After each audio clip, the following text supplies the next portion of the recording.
Hi, fourth graders. This week in writing, we are going to explore another type of figurative language called an idiom.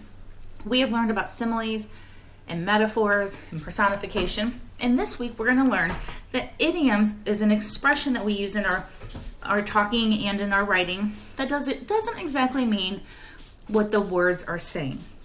For example, it's raining cats and dogs.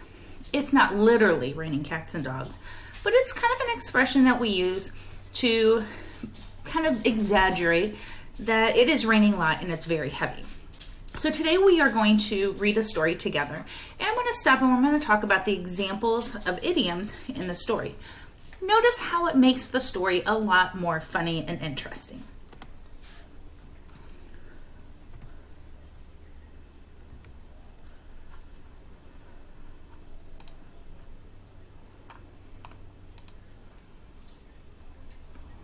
More Parts by Ted Arnold.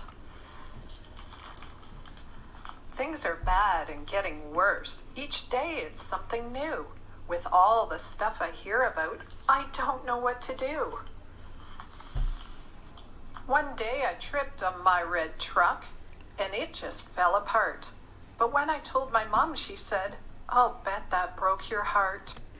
So if you notice, listen to the phrase, "I'll bet that broke your heart." It didn't literally break his heart, but that means it made him super sad.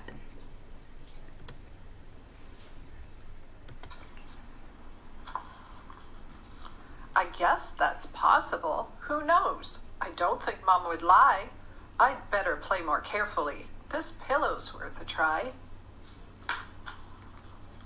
People say all kinds of things that I don't understand, like when my dad asked me if I would please give him a hand. Yikes! Do you think his dad really meant to give him a hand? No, that's an idiom for, "Can you give me some help, please?" I didn't know my hands come off, and I don't want them to, so I'll make sure that they stay on with gloves and lots of glue. I am thinking that this little boy is a little freaking out since he doesn't understand idioms yet. Our next door neighbor had a joke he wanted us to hear. He said it's sure to crack you up. I ran away in fear. There's another idiom. It's sure to crack you up. Look at the pictures. It doesn't literally mean to crack up. It just means it is very super funny. Who wants to hear a joke like that? Not my idea of fun. I gotta keep my head together. It's my only one. My teacher has me worried too. This happened yesterday. She said to stretch our arms and legs before we go and play. Yikes! The idiom on this page says, "She said to stretch our arms and legs." We don't really mean to stretch our arms and legs. We just want you to get up and move around, get some energy going. I'm sure she thinks it's good for us, but that's just too bizarre. My arms and legs are long enough. I like the way they are.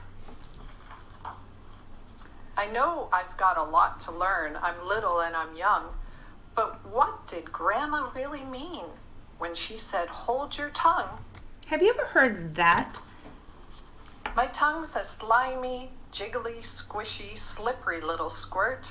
It'd be my luck to squeeze too hard and lose it in the dirt.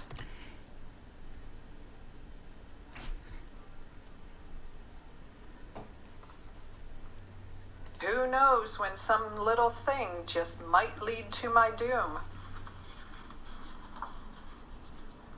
Then Mom and Dad came in and asked me, "Why are you upset?" I told them all the things I've heard that get me in a sweat. Like Coach, who says before each game is ready to begin, he gets so nervous that he nearly jumps out of his skin. Or what a friend said recently, it gave me such a fright. He claimed his baby sister screams her lungs out every...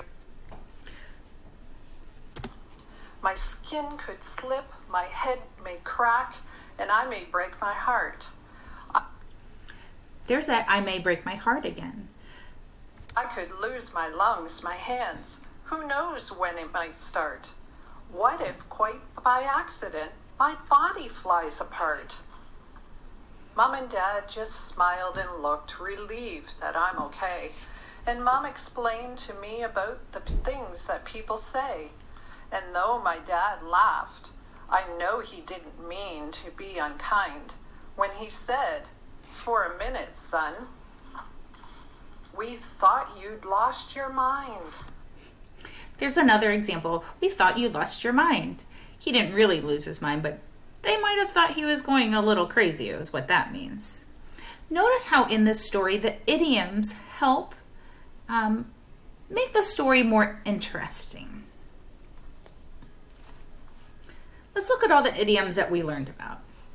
I'll bet that broke your heart. We learned that that just means that you're really sad. If you would please give him a hand, just means, hey, can you give me some help? It's sure to crack you up. That means it's really funny. She said to stretch her arms and legs. That just means get up and move around. Hold your tongue means stop talking. He nearly jumps out of his skin. When that time the coach was nervous, and so when you say he nearly jumps out of his skin, that means he's real nervous or jittery. Then it says, we thought you'd lost your mind. That means they just thought you were losing it a little bit. So if you notice, these idioms make things more interesting. Today you are going to practice some boom cards, and you are going to use context clues in the sentence to help you determine what the idiom is. Then you are going to try to match some common idioms with their actual meanings. What do we really mean when we say that? Then I want you to think about, are there times that you use idioms and you're like, oh, that's what that was called?